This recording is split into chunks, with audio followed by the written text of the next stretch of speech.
Bună băieți, bine ați venit la un nou videoclip. Cum am zis în review-ul lui Blue, am făcut un playlist și am zis share, like și subscribe pentru mai multe din aventurile lui Blue. În sfârșit, un episod cu Blue pentru 10 abonați. Vă mulțumesc foarte mult.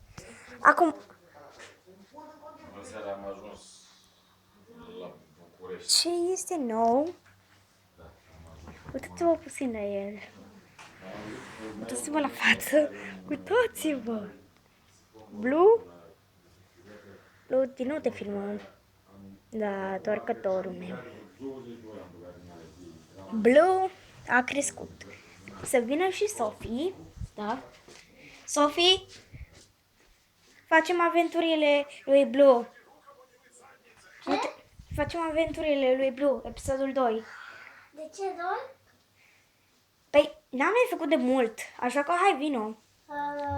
M-am gândit la Freddy? Nu? Dar va fi un filmuleț scurt, hai, vino. Dar poate fi cu muzică? Nu? De la început. Nu? Atunci nu vin. Bine. Din păcate, Sophie nu vrea să vină la Blue, așa că nu mai mărturisim. Am curățat Și de 11.000 de ori cu... uitați-vă la o schimbare de la Blue. Blue, motanelul meu, motanelul nostru. Uitați-vă puțin.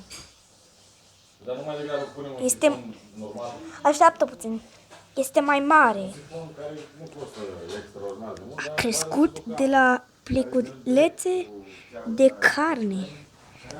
Înainte, acum 5 zile, înainte să plecăm undeva, pentru 5 zile, era mai micuț. Acum, uitați-vă ce a crescut.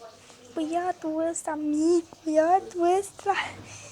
Cred că nici măcar nu mai trebuie să zic big.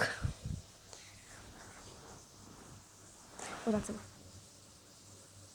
Nu cred că auziți. Blue a crescut. A crescut? Da, a crescut. Arată destul de diferit. În 5 zile să crească atât de repede. Înainte era la 60 de metri, acum e la 70 în 5 zile. Deci n-ai mai văzut așa ceva. Deci, Blue, la ce concluzie zi ați bună ajuns? din nou Am la zis că ați fost pe el. public. Dar ați văzut că... Da. Cum îl vedeți? Să nu credeți că e o altă pisicuță, pentru că este aceeași pisicuță din review-ul său. Este tot Blue, doar că a crescut mult. Adică, serios, acum 5 zile era mai micuț. Adică a crescut foarte mult.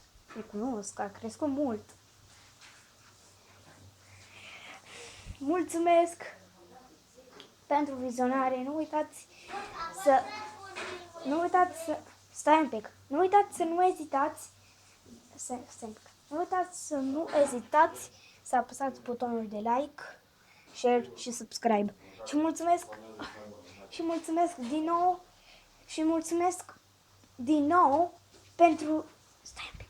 Pentru 10 abonați. Vă sunt foarte recunoscător abonaților.